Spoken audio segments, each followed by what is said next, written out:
Bismillahirrahmanirrahim. Assalamualaikum warahmatullahi wabarakatuh. Selamat pagi Ibu Dian dan teman-teman. Terima kasih atas kesempatannya untuk memberikan saya kesempatan presentasi tentang salah satu subjudul di dalam buku 1001 Invention, yaitu Fashion and Style.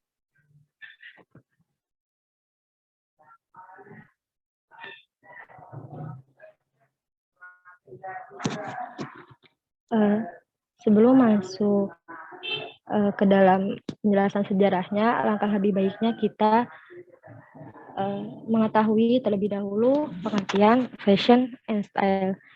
Fashion adalah model atau cara tentang bagaimana berpakaian, kemudian juga bagaimana menata dan memotong rambut, serta bagaimana menghias diri. Sedangkan style adalah karakteristik seseorang dalam mempresentasikan sesuatu.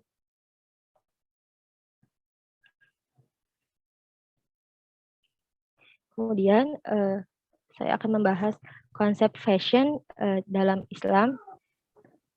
Ya, terdapat di dalam Quran surah Al-A'raf ayat 26 yang berbunyi, A'udzubillahi minasyaitonirrajim. Ya bani Adam qad anzalna 'alaikum libasan yuwari sawatikum warisha wa libasut taqwa dzalika khair dzalika min ayatillahi la'allahum yadhakkarun.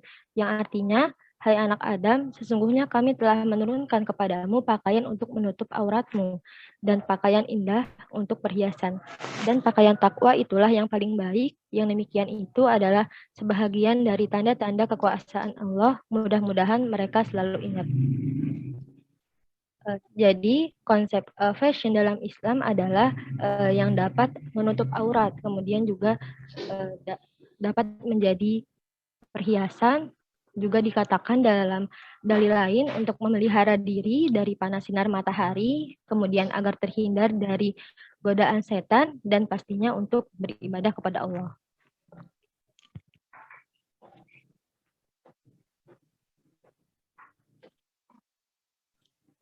Selanjutnya, mari kita mengenal tokoh di balik sejarah fashion and style dalam Islam.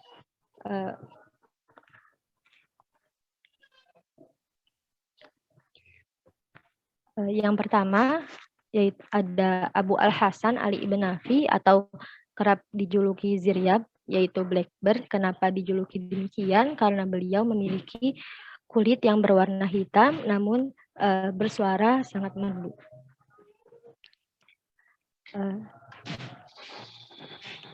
Ziryab lahir di kota Baghdad pada tahun 789 Hijriyah. Ziryab adalah seorang seniman, musisi, dan penyanyi keturunan Persia. Di luar kelicahannya dalam bermusik, masyarakat juga mengenal Ziryab sebagai seorang astronom, fisikawan, dan geolog.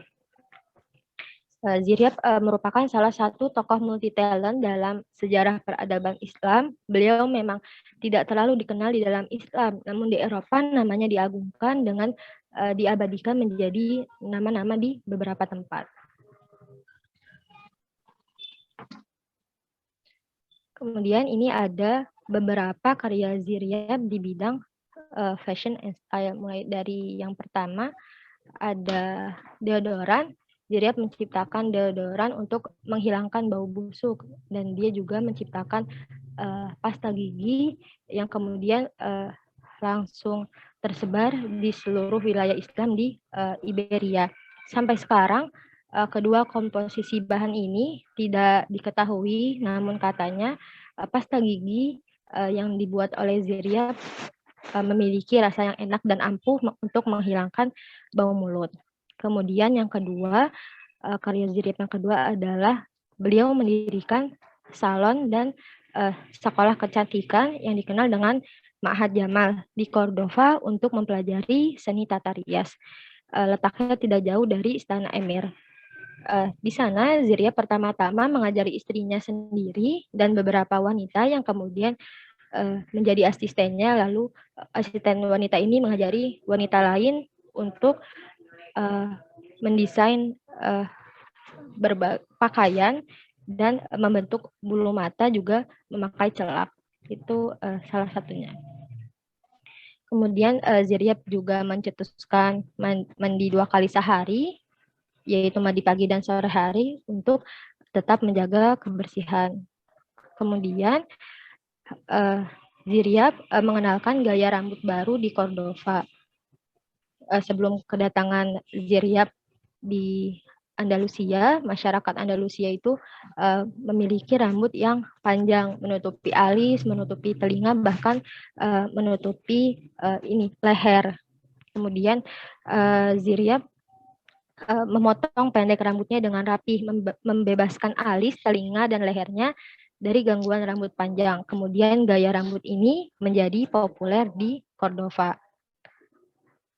Terakhir, Ziryab juga merupakan seorang fashion designer sekaligus trendsetter di Andalusia, seperti beliau merancang dan mengenakan baju berwarna cerah di musim panas dan memakai baju berwarna gelap yang diberi sentuhan bulu kelinci atau bulu domba di musim dingin. Hal ini membuat seorang sejarawan Prancis, Henri Terres, menyebut Ziryab sebagai bapak fashion karena telah memengaruhi keseluruhan industri fashion hingga hari ini. Kemudian orang yang kedua di balik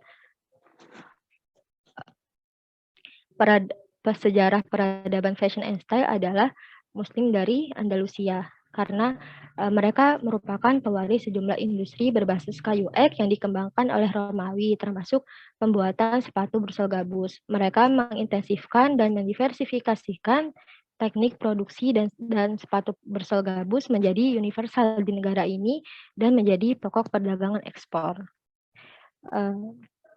Ada 2 penulis Muslim di sini yang memberikan informasi rinci, yaitu Al-Saqati dan Ibnu Abdun, yaitu kulit yang dijahit di bagian belakang tidak boleh tipis dan kulit harus dijahit dengan kulit tanpa ada bahan pengisi yang dimasukkan di antaranya. Beberapa pembuat sepatu meletakkan pasir di bawah tumit untuk membuatnya lebih tinggi.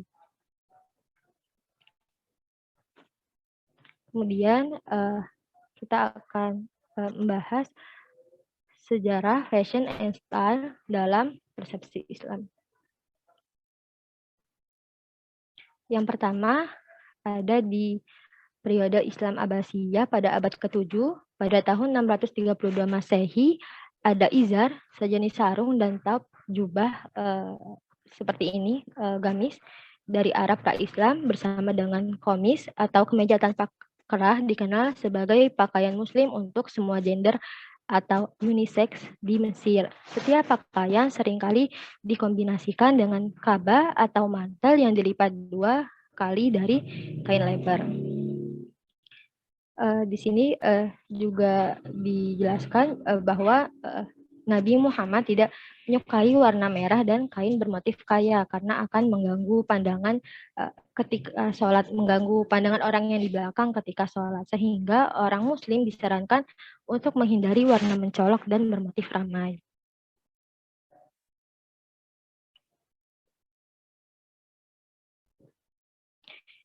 Yang kedua, ada masih di periode Islam Abbasiyah, yaitu abad ke-8, ada simama atau turban dari gulungan kain menjadi busana yang diakui untuk pria Muslim.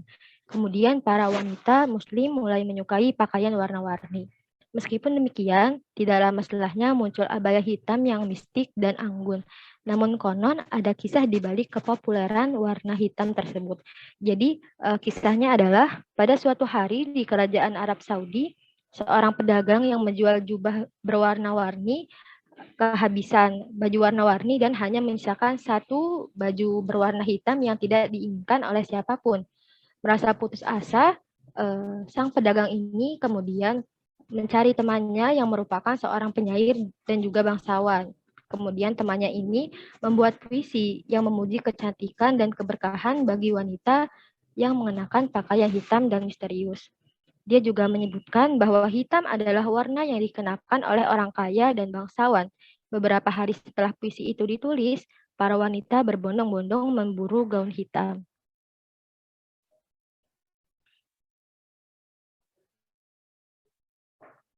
Kemudian yang terakhir ada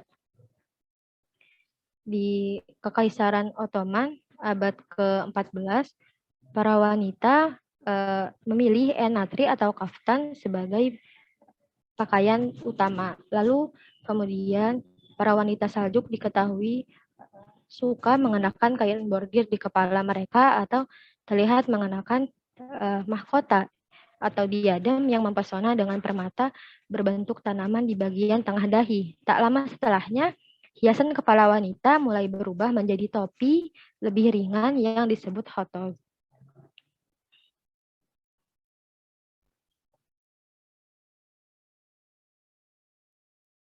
Kemudian ini terakhir ada timeline fashion and style. Ini sebenarnya dari persepsi saya sendiri dapat dilihat pada zaman dahulu, zaman purba ya, pakaian itu sangat minim karena berbagai keterbatasan, terutama teknologi. Jadi mereka mengenakan pakaian dengan bahan seadanya yang diambil dari bahan liar untuk menutupi bagian tubuh seadanya juga. Misalnya hanya menutupi bagian kemaluannya.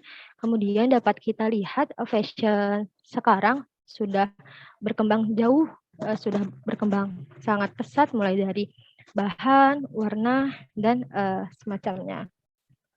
Nah, yang belum kita ketahui adalah fashion and style di masa depan.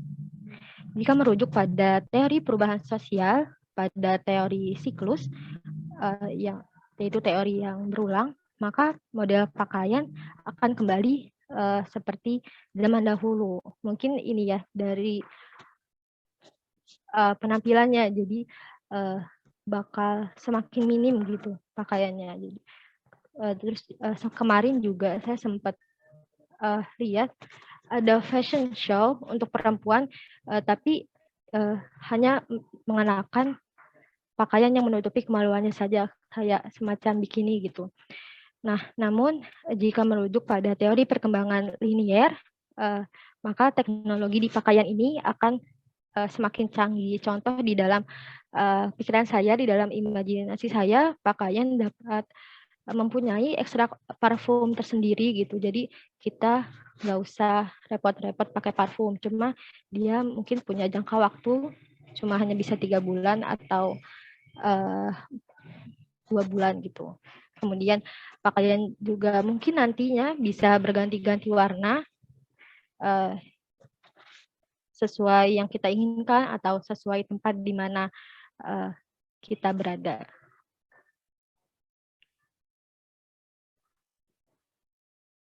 Ini adalah sumber-sumber materi yang saya ambil. Kemudian terakhir ditutup oleh quotes dari Plato, beauty of style and harmony and grace and good item depend on simplicity. Artinya keindahan gaya dan harmoni dan keanggunan dan ritme yang baik bergantung pada kesederhanaan. Sekian yang dapat saya sampaikan. Bila ada kesalahan mohon dimaafkan. Terima kasih.